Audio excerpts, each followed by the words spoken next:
আমি জুলাই মাহত আৰু এটা আমি এডভাৰটাইজ ওলাব খুজিছোঁ।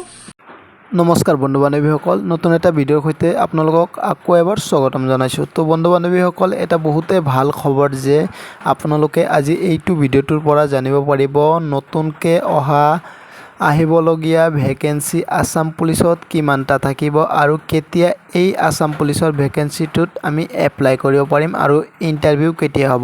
তো সম্পূৰ্ণ কথা জানিবৰ কাৰণে ভিডিঅ'টো শেষলৈ চাই থাকক। তাৰ আগতে বন্ধু বান্ধৱীসকল, চেনেলটোত নতুনকৈ হৈ থাকিলে চেনেলটো ছাবস্ক্ৰাইব কৰি কাষতে থকা বেল আইকনডাল বজাই ৰাখক, কাৰণ আমি অফিচিয়েলি আপডেটৰ সৈতে ভিডিঅ'বিলাক বনাওঁ আৰু আপোনালোকে নটিফিকেশ্যনৰ সৈতে চাই থাকিব পাৰিব। তো বন্ধু বান্ধৱীসকল, অসম পুলিচত কিমানটা পোষ্ট থাকিব আৰু কি কৈছে সম্পূৰ্ণ কথা আহক মুখ্যমন্ত্ৰী ছাৰৰ পৰা আমি শুনি লওঁ। আমি জুলাই মাহত আৰু এটা আমি এডভাৰটাইজ ওলাব খুজিছোঁ, য'ত 22,776টা পোষ্ট থাকিব।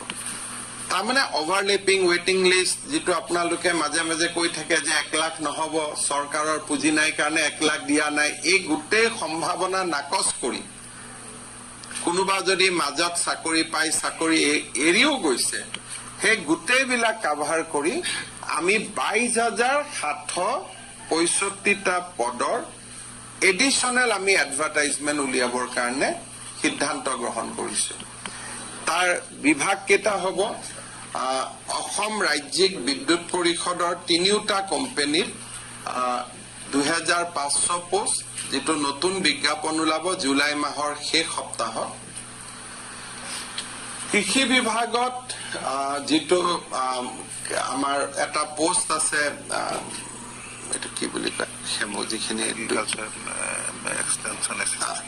এক্সটেনশ্যন এছিষ্টেণ্ট বুলি কোৱা হয়, তাতে আমাৰ 2,500 পোষ্ট ওলাব, 2,500। এইটো গ্ৰেড 3 পোষ্ট হয়, গ্ৰাম সেৱক বুলি যিটো কোৱা হয়। পুলিচত আৰু 2,000 পোষ্ট ওলাব। তো বন্ধুসকল, আপোনালোকৰ বাবে বহুতে ভাল খবৰ যে জুলাই মাহত আৰু 2,000 পোষ্ট ওলাব অসম পুলিচত। তাত কি পদ থাকিব তো সম্পূৰ্ণ এটা ভিডিঅ'ৰ সৈতে আপোনালোকক জনাই দিম। তাৰ কাৰণে আপোনালোকে যদি চেনেলটো ছাবস্ক্ৰাইব কৰা নাই, ছাবস্ক্ৰাইব কৰি ৰাখক আৰু কাষতে থকা বেল আইকনডাল বজাই ৰাখক। যেতিয়া আমি ভিডিঅ'টো বনাওঁ আপোনালোকে নটিফিকেশ্যনৰ সৈতে সকলোতকৈ আগত জানিব পাৰিব। তো বন্ধু বান্ধৱীসকল, আজিৰ ভিডিঅ'টো ইমানেই আছিল। যদিহে ভাল লাগিছে তেনেহ'লে এটা লাইক কৰি দিব আৰু আপোনালোকৰ বন্ধু বান্ধৱী যদি এতিয়ালৈকে শুনা নাই 2,000 পোষ্ট ওলাব কেতিয়াৰ পৰা এপ্লাই কৰিব পাৰিব, তেনেহ'লে ভিডিঅ'টো শ্বেয়াৰ কৰি দিয়ক। ধন্যবাদ।